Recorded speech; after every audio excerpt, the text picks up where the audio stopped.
Oke, bismillahirrahmanirrahim. Halo guys, assalamualaikum warahmatullahi wabarakatuh. Jumpa lagi bersama kami di Marola Channel. Apa kabar semuanya? Semoga sehat selalu, panjang umur, dan diberikan rezeki yang banyak sampai 7 turunan. Amin ya rabbal alamin. Dan terima kasih banyak bagi yang telah mengklik video ini. Semoga kalian semuanya masuk surga. Amin ya rabbal alamin. Guys, akhirnya terbongkar. Seorang pria pembuat ijazah palsu bongkar-bongkaran. Apakah ini termasuk ijazahnya Pak Jokowi? Seorang pria yang tidak diketahui namanya dan wajahnya pun juga disamarkan membongkar habis tentang cara membuat ijazah palsu. Mulai dari ijazah SD, SMP, SMA sampai perguruan tinggi pun bisa dibuat. Bahkan hasilnya benar-benar di luar nurul. 99% mirip ijazah asli dan sangat sulit untuk dibedakan. Dan berita ini langsung viral di media sosial. Sementara itu, Presiden Prabowo dikabarkan akan memerintahkan Panglima TNI untuk mengirim pasukannya ke seluruh kejaksaan yang ada di Indonesia, termasuk Kejaksaan Agung dan juga Kejaksaan Tinggi. Jumlah pasukan yang akan dikirim masing-masing kantor tidak main-main, tidak 2 ataupun 3 personil, tetapi masing-masing kantor akan dikirim 10-30 personil setiap kantor kejaksaan. Wow, ada apa guys? Ada apa ya?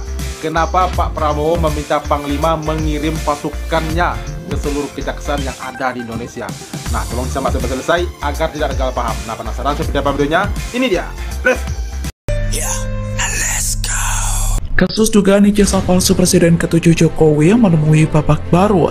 Kali ini dosen pembimbing hingga rektor UGM ikut digugat terkait dugaan ijazah palsu Jokowi. Gugatan itu dilayangkan oleh seorang advokat sekaligus pengamat sosial Komardian. Komardian melayangkan gugatan perdata terhadap UGM dan sejumlah pejabat kampus terkait ijazah Jokowi.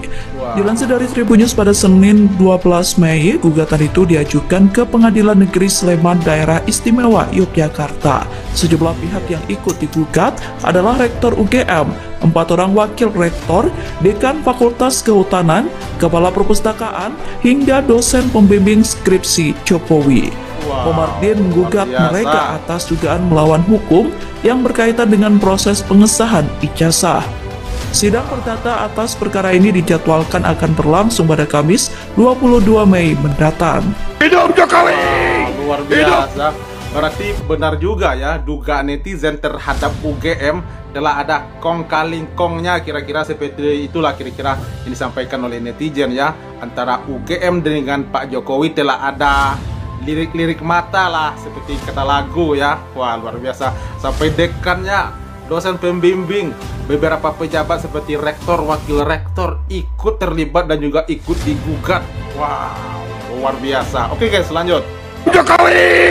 Oke, jadi pembuatan ijazah itu dari ini dia, tolong disimak sampai selesai ya. Tingkat perguruan tinggi. Tingkat perguruan tinggi. Bahan aslinya itu apa saja, Mas? Bahan aslinya itu kertas dari ini, Mbak, dari lembaga pendidikan terkait. Betul. Kertasnya Dari lembaga pendidikan terkait, berarti mereka ada permainan loh ya antara si pembuat ijazah palsu dengan orang-orang tersebut. langsung dari lembaga pendidikan terkait. Iya, dan kita nggak menyetor, kita pesan itu bila mana ada orderan masuk. Karena kan kemauan customer kan beda-beda, nggak bisa semuanya sama. Kertas dari lembaga pendidikan terkait artinya ada kerjasama dengan oknum di sana atau seperti Yes, ya betul. Saya mendapatkannya kan saya dapat dari bos juga, Mbak, yang dia punya link langsung ke orang lembaga tersebut ya. asli? Iya. Sama seperti yang dicetak langsung oleh perguruan tinggi tersebut. Sama persis. Kalau yang asli itu kan coba Mbak boleh punya Mbak ijazah punya Mbak, coba Mbak kalau ada sinar UV Mbak terawang atau diterangi pasti nanti bakal timbul warna nyala kayak biru-biru gitu, hijau ke biru-biruan warnanya. Kualitasnya sama dengan yang Mas jual? Sama, 99% nggak bisa dibedain. Wow, wow, 99% tidak bisa dibedakan itu artinya kan sama ya. Ya makanya tadi kan dia bilang dari pihak terkait mereka telah bekerja sama membuat ijazah palsu. Wow, gila. Cuma satu yang bisa membedain, nomor induknya. Nomor induknya saja. Ya. Artinya ini kalau dimasukkan ke dalam laman resmi Kemdikti, Dikdasmen ini tidak bisa. Nggak bisa. Validasi. Itu pasti nanti yang timbul namanya beda antara nomor NIP yang dimasukkan dan nama yang ada di ijazah aspal itu beda. Wah, kaget. Wah. Kaget. Berarti guys, kira-kira apakah mungkin dugaan para penggugat ijazah palsunya Pak Jokowi dilakukan dengan cara semacam itu? Apakah mungkin? Ini saya bertanya dong ya, jangan dipidanakan pula. Ini saya bertanya, apakah mungkin gitu ya, jika dugaan ijazah palsunya Pak Jokowi dibuat dengan cara seperti itu? Wah, gila. Lanjut. Saya tidak memihak di sini, tidak memihak sini. Saya pakai kacamata hukum, yaitu selaku mantan penyidik. Gampang nggak Pak Susno buktikan itu? Gampang sekali. Kenapa gampang sekali? Ini ijazah yang dipersoalkan. Pemilik ijazahnya masih hidup, lembaga yang mengeluarkan masih ada, yaitu Universitas Gadjah Mada. Kopi. UGM ini adalah salah satu universitas yang kredibilitasnya cukup terkenal, bahkan cukup sangat terkenal di Indonesia maupun di fora internasional. Tinggal bagaimana caranya? Ya datang aja ke UGM, Pak, ini ijazahnya beliau ini dilaporkan palsu. Betul Bapak yang mengeluarkan ijazah ini? Mari kita lihat katanya UGM. Kalau UGM mengatakan palsu, ya udah. Pak Jokowi mau berkelit apapun juga, ya ini yang berhak menjelaskan palsu atau tidak. Lah kalau ini menjelaskan sebaliknya, oh ijazahnya asli, sudah tuntas. Polisi karena masih kurang saksi satu dari UGM, tinggal cari dosennya Pak Jokowi, kan masih ada yang hidup kan. Periksa dosennya sebagai saksi. Pernah nggak punya murid namanya ini? Oh ya pernah. Saya ngajar mata pelajaran ini. Oke. Tidak cukup dengan itu saja. Tanya teman seangkatannya, Liting 85 kalau nggak salah ya. Kamu Liting 85, pernah nggak punya teman namanya ini? Joko Widodo, kelahiran di Solo tahun sekian-sekian. Oh ya, betul teman saya. Tamat nggak dia? Tamat tahun ini. Oke, sudah cukup buktinya itu semua cukup. Iya. Mau apa lagi gitu? Iya. Tapi ini memang benar, bentar guys. Ini memang benar yang disampaikan oleh Pak Susno itu memang benar ya. Dengan cara sederhana seperti itu. Tapi kan dugaannya kan ada antara Pak Jokowi dengan UGM, ada gitulah gitu ya, dugaan ini ya, dugaan para penggugat ada kerjasamanya antara Pak Jokowi dengan UGM. Jadi gimana tuh Pak jika mereka berbohong, asli dikatakan palsu atau palsu dikatakan asli? Gimana tuh kira-kira tanggapannya Pak Susno guys? Tolong. Dikeluarkan oleh UGM pada tahun 85. Oh ternyata identik, selesai. Tidak nanti membandingkan, wah ini kupingnya bekar, wah ini giginya, bukan itu. Jadi clear sekali Pak Susno, terima kasih. Saya Karena tahu ini itu, memang Pak. pakar dan hidupnya di bidang penyidikan.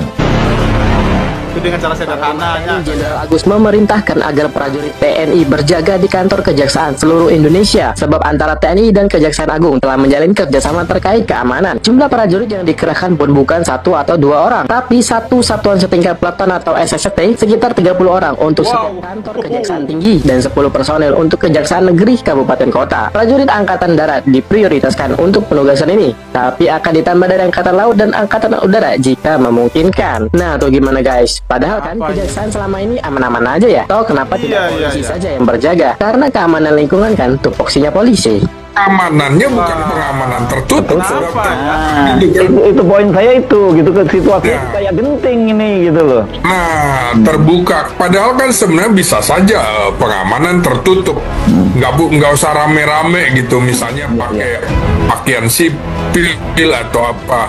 Nah, ini dengan keluarnya telegram, maka publik melihat, oh ini pengamanan oleh satuan tempur dan atau satuan bantuan tempur kan gitu ya. Satu regu untuk di Kejaksaan Negeri berarti satu regu sekitar 10 orang. Nah, kemudian satu peleton untuk di Kejaksaan tinggi ya berarti sekitar 30-an orang. Berarti kalau di Kejaksaan Agung ya sekitar satu kompi kan gitu Bung, sekitar 100 nih kan. Ini pengerahan pasukan besar-besaran loh Bung Ginting. Bayangkan kalau Kejari itu kalau kabupaten kota aja kan ada sekitar 500-an lebih Bung Ginting. Iya sekitar 515 gitu kan kabupaten. Tambah provinsi. Iya gitu. Iya betul. Berarti mengerahkan satuan-satuan lapangan. Nah, bahkan di situ apabila tidak cukup maka minta bantuan ke Angkatan Laut dan Angkatan Udara kan begitu.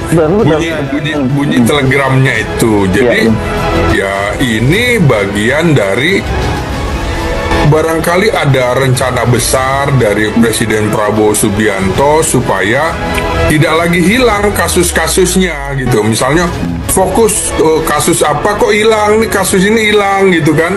Nah ini barangkali akan dikawal. Pengawalnya adalah tentara. Nah ini bagian juga Kejaksaan Agung adalah objek vital negara nih, Bung. Ini kan pintu masuknya di situ. Jadi yang menarik adalah ini kan dilakukan dengan MOU antara Kejaksaan Agung dengan Mabes TNI. Nah, kan menjadi menarik, kenapa tidak MOU Kejaksaan Agung dengan kepolisian kan? Nah gitu. itu dia pertanyaan. Kalau Kamtibmas pengamanan kan harusnya polisi gitu loh. Nah, makanya berarti ada sesuatu yang sangat strategis. Ada keamanan dalam negeri, ada keamanan nasional, ada keamanan negara. Ya berarti kaitannya barangkali dengan keamanan negara ini, Bung, sehingga menerjunkan militer TNI begitu. Itu asumsi saya dari sisi ilmu politik gitu. Iya. Oke, luar biasa ya. Tapi ini ada yang menarik di sini ya. Kenapa Pak Prabowo meminta Panglima TNI mengirim pasukannya, bahkan sampai 1 peleton sekitar 30 orang ke Kejaksaan Tinggi atau ke Kejagung gitu ya. Tetapi kejaksaan yang di negeri-negeri itu ya sekitar 10 orang gitu ya. Nah pertanyaannya, kenapa harus TNI yang dikirim? Apakah nggak ada polisi atau polisi sudah tidak mampu lagi gitu ya? Nah ini pertanyaan ya, kenapa harus TNI? Kan kita masih banyak polisi yang hebat-hebat, yang baik-baik, yang jujur gitu ya. Kenapa harus TNI, Pak? Ya kita cinta TNI, kita cinta Polri gitu. Tapi kenapa harus TNI? Kan belum pernah terjadi selama ini di Republik ini ya. Tapi walaupun gitu, kita apresiasi dulu tujuan baik Pak Prabowo, mungkin mengamankan suatu tempat yang benar-benar dinyatakan vital ya, tempat hukum yang sangat vital di Republik ini, agar tidak terjadi hal-hal yang tidak diinginkan mungkin ya. Mungkin itu maksud Pak Prabowo ya, secara pemikiran sederhananya begitu gitu ya. Nah oke guys, apalagi tentang ijazahnya Pak Jokowi tadi ya. Andaikan benar ijazahnya Pak Jokowi tadi diduga palsu, apalagi diduga dibuat dengan cara seperti orang tadi, wow, itu benar-benar miris sekali ya, sekelas presiden, apalagi dari bawah, dari wali kota, gubernur, sampai presiden menggunakan cara seperti itu. Wow, amin, jangan sampai lah pokoknya ya. Semoga tuduhan-tuduhan kepada Pak Jokowi itu salah semua lah pokoknya, dan negeri ini pokoknya tetap aman, damai, dan sentosa. Oke guys, itu reaksi kita hari ini. Terima kasih banyak bagi yang telah menonton, dan sampai jumpa lagi di video berikutnya. Thank you. Thanks for watching.